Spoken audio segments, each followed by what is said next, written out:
Gente, é, eu quero falar algumas coisas sobre as aulas de administração que nós estamos ministrando aqui e para contextualizar vocês sobre qual é a nossa pretensão. Mas eu peço por gentileza que antes de tudo você curta aí, dá o seu like, faz isso agora porque senão depois você vai esquecer. Que você compartilhe esse vídeo e sobretudo você se inscreva no canal, tá? Olha, gente, então, a primeira disciplina que nós lecionamos foi princípio de gestão, princípios de gestão, né? E agora nós estamos lecionando a segunda, que é teoria das organizações, né? Teoria das organizações é uma espécie de história da administração.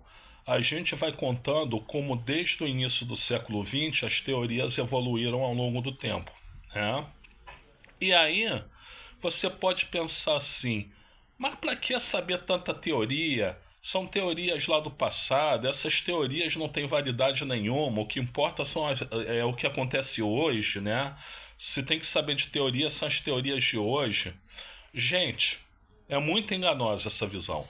É muito enganosa essa visão. Por quê? Porque as teorias do passado, elas importam sim, né?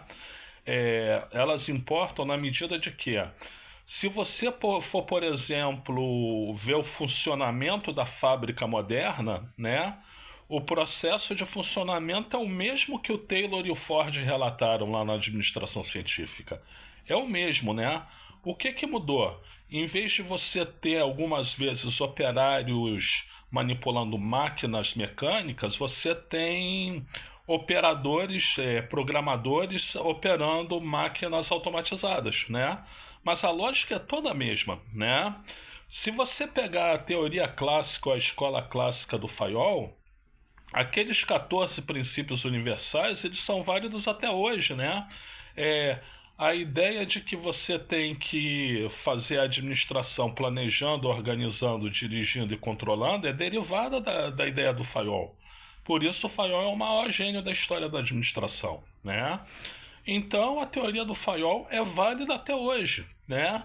É, as relações humanas, né, do Jorge Elton Maio, ela é algo que também se faz útil ainda hoje, né? Quer dizer, você tem que entender para ser gestor como é que os teus colaboradores eles vão reagir dentro de um grupo social, né? Então, a reação deles é positiva, a reação deles é negativa, mas quanto mais você puder entender isso, mais instrumentos você tem para fazer a gestão, né? Por outro lado, a escola comportamental, que é o que a gente acabou de encerrar, ela também é muito importante, né? Na medida em que entender o comportamento humano individual é algo muito muito importante para o gestor, porque aí o gestor sabe melhor como lidar com o colaborador, com o subordinado. Então, essas teorias, elas não são teorias só para você saber a história da administração. Elas são teorias que têm implicações na prática, que têm validade, que hoje em dia ainda são importantes, né?